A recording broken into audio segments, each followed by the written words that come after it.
హుస్సేన్ సాగర్ ప్రాంతంలో అంబేద్కర్ కాంస్య విగ్రహ ఏర్పాటుపైన చైనా వెళ్లిన మంత్రుల బృందం హైదరాబాద్ కు చేరుకుంది. 125 అడుగుల విగ్రహ నిర్మాణంపై చైనాలోని షాంఘై, లెంగ్షాన్, నాన్జింగ్, హాంకాంగుల్లో బుద్ధ విగ్రహాలు ఏర్పాటు చేసిన ప్రదేశాలను పరిశీలించారు కమిటీ సభ్యులు. డిప్యూటీ సీఎం కడియం, మంత్రి జగదీష్ రెడ్డి, ఎంపీలు బాలక సుమన్, పసునూరి దయాకర్, ఎమ్మెల్యేలు రసమయ్య బాలకిషన్, ఆరూరి రమేష్ అధికారులు ఈ అంబేద్కర్ విగ్రహ కమిటీలో ఉన్నారు.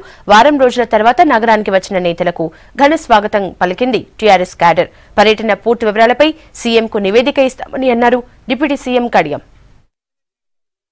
అయితే చైనాలో హాంకాంగ్లో ఎక్కువగా భారీ విగ్రహాలు నెలకొల్పే కంపెనీస్ ఫౌండరీస్ ఉన్నాయి.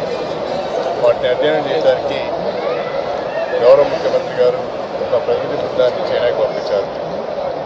చైనాలో దాదాపు 12 రోజుల పాటు షాంఘైలో, ఎంసీలో, నాన్జింగ్లో, అదేవిధంగా హాంకాంగ్లో కూడా ఈ భారీ విగ్రహాలను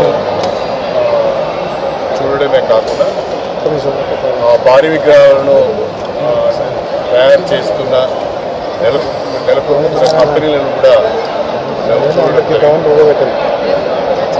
అక్కడ వాళ్ళ ఎక్స్పర్టైజ్ కానీ వాళ్ళ అనుభవం కానీ చాలా బాగుంది. మేము రేపే ఒక నివేదిక తయారు చేసి